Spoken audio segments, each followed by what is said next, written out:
एक ऑर्केस्ट्रा में अगर हर म्यूजिशियन अपनी स्पीड से, अपनी पेस से अगर म्यूजिक बजाएगा तो इमेजिन कीजिए क्या होने वाला है, पूरा केओस होने वाला है। वहीं पर अगर एक कंडक्टर अपनी बैटन को घुमाता है और उसके बेसिस पे अलग अलग लोग म्यूजिक को उसी स्पीड से करते हैं, तब क्या होगा? एक बहुत ही सुंदर म्यूजिक हमें सुनने को मिलेगा। अगर देखा जाए, जो बैटन है यही टैक्ट टाइम है। जब इसका इस्तेमाल ठीक ढंग से होता है तो रिजल्ट बहुत अच्छे आते हैं, म्यूजिक बहुत अच्छा बजता है। बट अगर इसका इस्तेमाल ठीक से नहीं होता तो सब कुछ होते हुए भी सब कुछ गड़बड़ हो जाता है। अगर हम बात करें टैक्ट टाइम की, तो ये बहुत आसान भाषा में अगर कहा जाए तो ये कहता है कि हमें उतना प्रोड्यूस करना है जितनी हमारी कस्टमर की रिक्वायरमेंट है, ना ज़्यादा ना कम। अगर एक सिंपल फॉर्मूले से बात की जाए टैक्ट टाइम क्या होता है, तो ये बात करता है कि हमारे पास टोटल अवेलेबल टाइम कितना है डिवाइडेड बाय कस्टमर की कितनी रिक्वायरमेंट है। अगर इसको एक एग्जांपल से समझें तो मान के चलिए, अगर हमारे पास 480 मिनट है, 480 मिनट्स हैं, और इसमें से हमने बाकी सारा टाइम निकाल दिया, जो भी प्लांट मेंटेनेंस था या और सारी बातें थी, और एज्यूम करके चलिए कि हमें 240 यानी कि 240 कंपोनेंट्स एक दिन में बनाने, ये कस्टमर की रिक्वायरमेंट है। तो इसका मतलब क्या हो गया? 480 डिवाइडेड बाय 240, यानी कि हमें 2 मिनट में एक पीस बनाना है। ये एक बहुत सिंपल सा एक फॉर्मूला है with respect to takt time, यानी कि जो हमारा टैक्ट टाइम है वो हमारा 2 मिनट हो गया। इसके साथ एक दो और भी टर्मिनोलॉजी चलती हैं। एक चलती है साइकिल टाइम। साइकिल टाइम बात करता है कि हमने एक्चुअली कितने टाइम में एक पीस को प्रोड्यूस किया। एक और टर्मिनोलॉजी है, वो है लीड टाइम। ये बात करता है कि जब हमें ऑर्डर मिला और जब हमने कस्टमर को डिस्पैच किया वो टाइम कितना था। अगर हम बात करें with respect to takt time और साइकिल टाइम, तो टैक्ट टाइम बेसिकली एक टारगेट है, और अगर हम साइकिल टाइम की बात करें तो वो बेसिकली एक रियलिटी है कि एक्चुअली में हम कितना काम कर रहे हैं। तो इंटेंट ये होना चाहिए जो हमारा साइकिल टाइम है वो बहुत क्लोज या एग्जैक्टली वही होना चाहिए जो कि टैक्ट टाइम। अब अगला सवाल एक बहुत इंटरेस्टिंग आता है कि क्यों इंपॉर्टेंट है टैक्ट टाइम को एंटर करना। तो 4 मेन कारण है जिस कारण से ये इंपॉर्टेंट है। जो सबसे पहला कारण है वो है कि ये अवॉइड करता है किसी भी तरह के गैस वर्क को, यानी कि हमें ये नहीं सोचना है कि आज हमें कितना प्रोड्यूस करना है, आज हमें 240 पीस बनाने हैं या 300 बनाने हैं या 200 बनाने हैं। हमें बहुत क्लियरली पता है कि हमें 240 पीस ही बनाने हैं, तो ये किसी भी तरह के गैस वर्क को अवॉइड करता है। जो दूसरा इंपॉर्टेंट रीजन है वो बात करता है with respect to identifying the waste. Immediately हमें वेस्ट पता लगता है। अगर हमें 240 पीस बनाने थे और 2 मिनट का टेक टाइम था, अगर वो नहीं हुआ पहले घंटे में, तो इसका मतलब कहीं ना कहीं कोई प्रॉब्लम है। मे बी मशीन में कोई इशू था, मे बी कोई मैन पावर का इशू था, या मे बी कोई और ऐसी बात थी, मे बी रॉ मटेरियल हमारे पास नहीं था जिस कारण से इशू आया। जो तीसरा इंपॉर्टेंट फैक्टर है जो कि इंपॉर्टेंट है, वो बात करता है with respect to workforce planning की।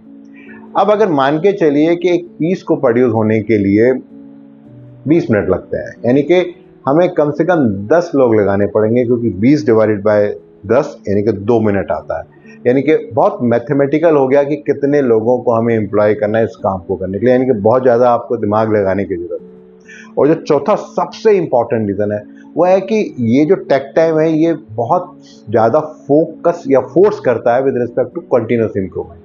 ये जब भी हम kaizen, quality circle, suggestion scheme की बात करते हैं तो वो सब यहीं से ही ओरिजिनेट होते हैं, क्योंकि अगर हमें 2 मिनट के टेक टाइम को इंश्योर करना है तो ये बहुत इंपॉर्टेंट है कि हमें रेगुलरली कहीं ना कहीं वर्कफोर्स प्लानिंग में, कहीं ना कहीं सप्लाई मैनेजमेंट में, मे बी मशीन की मेंटेनेंस में, मशीन की अपकीप में, मे बी स्किल को अपग्रेड करने के लिए कुछ ना कुछ हमें काम करना है। अगर इसको एक एग्जाम्पल से हम समझना शुरू करें तो टोयोटा इसका एक लाइव और द बेस्ट एग्जाम्पल है। 1950s में टोयोटा ने इसको एक अपने लिटरली कहा जाए एक डीएनए में डाल दिया था कि हमें टेक टाइम को अचीव करना और इसके लिए इस पे काम करना है। एक डाटा कहता है कि on an average 30 car annually पर वर्कर टोयोटा बनाता है, और ये ऑलमोस्ट डबल है इन कंपैरिजन टू जो बाकी कंप्यूटर जो वेस्टर्न कंपनीज हैं जो कि कार बनाती हैं। और ये जो टेक टाइम का फॉर्मूला है ये सिर्फ टोयोटा ने इम्प्लीमेंट नहीं किया, इसके अलावा फोर्ड ने, बीएमडब्ल्यू ने, होंडा ने भी इसको बहुत ही इफेक्टिवली इम्प्लीमेंट किया, और उस कारण से जो उनकी प्रोडक्टिविटी है, जो उनके जो क्वालिटी है, उस सब में बहुत फ़ायदा हुआ है। और अगर देखा जाए इन सब बातों को इम्प्लीमेंट जब इन सब लोगों ने किया तो बहुत तरीके से इनकी क्वालिटी में बेनिफिट हुआ और बहुत सारे बेनिफिट हुए। अब एक बहुत इंटरेस्टिंग इससे बात निकल के आती है कि अगर ये वाकई इतना आसान है तो इंडस्ट्री में चैलेंजेस क्या हैं और क्यों ये रियल सेंस में बेनिफिट नहीं दे पा रहा। क्योंकि ऑन एन एवरेज अगर देखा जाए एक डाटा कहता है कि 2% कंपनीज ने अफेक्टिवली टेक टाइम को इम्प्लीमेंट किया और उसको फॉलो भी किया और उसके रिजल्ट भी उन्हें मिले। तो इसका मतलब 98% ने कुछ परसेंटेज इंप्लीमेंट किया है, बहुत कुछ इंप्लीमेंट नहीं कर पाए। तो उसके 4 की चैलेंजेस अगर मैं उसकी बात करूं तो जो सबसे पहला चैलेंज है वो बात करता है डिमांड वेरिएबिलिटी के बारे में। मंडे को हो सकता है कस्टमर की एक सर्टेन डिमांड हो, मे बी वो कह रहा है कि यस 240 पीसी मुझे चाहिए, बट हो सकता है फ्राइडे तक आते आते या वो 200 हो जाए या वो 300 हो जाए। यानी कि इसका मतलब क्या हुआ, जो हमारा टेक टाइम था, जो अवेलेबल टाइम के अगेंस्ट में हमने निकाला था, वो फेल हो गया। तो इसका मतलब क्या हुआ कि हमें रेगुलरली टेक टाइम को रिव्यू और अपडेट करना और अक्सर एक बहुत बड़ा चैलेंज होता है, क्योंकि मान लिया जाता है कि ये वन टाइम एक्टिविटी और उसको बार बार करने की जरूरत नहीं, इसलिए अक्सर ये फेल होता है। एक जो दूसरा चैलेंज इसी बारे में है वो बात करता है with respect to machine downtime. जब हमने बात की थी कि हमारे पास 480 मिनट हैं और 240 पीस बनाने, यानी कि 2 मिनट हमारा टेक टाइम आ रहा था, तो इसका मतलब ये हुआ कि 480 मिनट के लिए मशीन अवेलेबल होनी चाहिए, उसमें कोई ब्रेकडाउन नहीं होना चाहिए। बट अगर सडन ब्रेकडाउन आ रहा है, अनप्लान्ड कोई प्रिवेंटिव मेंटेनेंस हो रहा है, स्पेयर पार्ट्स की अवेलेबिलिटी नहीं है या मशीन उस ऑप्टिमम स्पीड पर नहीं चल पा रही जिस पर उसको चलनी चाहिए थी, तो भी ये जो टेक टाइम है ये फेल हो जाता है, जो अक्सर बहुत कॉमनली देखा जाता है इंडस्ट्री में। एक और तीसरा जो चैलेंज इंडस्ट्री में अक्सर आता है वो रहता है with respect to skill gap.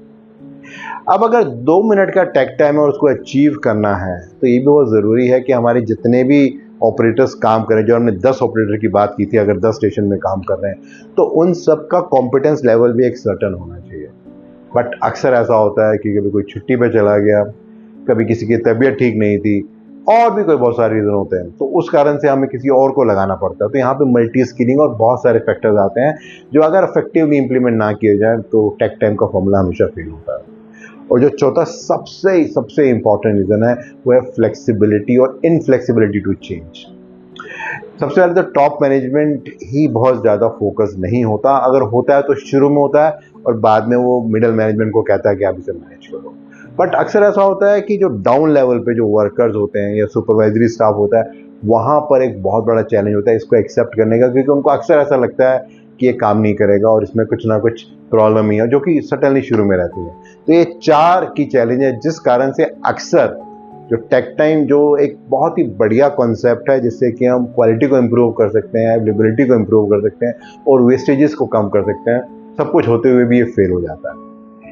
तो अगर मैं इसको लास्ट में समरी करूं तो देखा जाए तो टेक टाइम एक्चुअली में बहुत ही आसान है, बहुत ही सिंपल है।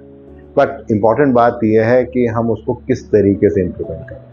बहुत सारी कंपनीज, जैसे मैंने आपको पहले बताया कि टोयोटा, होंडा, BMW, फोर्ड ने बहुत इफेक्टिवली इसको इम्प्लीमेंट किया है। बट देन अगर परसेंटेज वाइज देखा जाए तो इस सिर्फ 2% है, यानी कि 98% कंपनीज ऐसी हैं जो उसको बहुत इफेक्टिवली इम्प्लीमेंट नहीं कर पाई हैं किसी न किसी कारण से। मे बी किसी ने 20%, किसी ने 40% इम्प्लीमेंट किया, बट जो रियल सेंस में इसका जो बेनिफिट होना चाहिए था वो नहीं हुआ और इस कारण से कहीं ना कहीं उनको दिक्कत है। So in the summary I can say that जैसे हमने ऑर्केस्ट्रा की बात की थी, उस बैटन के बारे में बात की थी, जब तक वो बैटन ठीक से चलता है तब तक म्यूजिक ठीक आता है। उसी तरह से जो टेक टाइम है ये आवाज़ नहीं करता, लेकिन अगर ये टेक टाइम को ठीक से इंप्लीमेंट किया जाए तो जो रिजल्ट आते हैं वो बहुत ही कमाल के आते हैं। मेरा जो अगला वीडियो रहेगा वो भी इसी सीरीज में रहेगा जहां मैं एक और टॉपिक में आपसे इस बारे में बात करने वाला हूँ। रेगुलरली बहुत सारे फीडबैक मिल रहे हैं और हेल्प कर रहे हैं अंडरस्टैंड करने के लिए आपकी क्या एक्सपेक्टेशन है, तो प्लीज़ उसको आप कंटिन्यू कीजिए। इस पर्टिकुलर वीडियो को अगर आप और डिटेल में जानना और समझना चाहते हैं तो नीचे आपको लिंक मिलेगा, उसे आप क्लिक करेंगे तो एक ब्लॉग आपको दिखेगा, वहाँ और जानकारी मिलेगी इस पर्टिकुलर वीडियो के बारे में।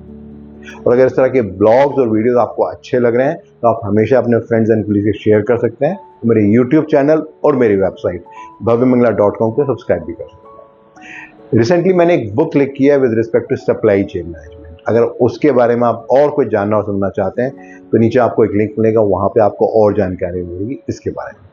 Thank you.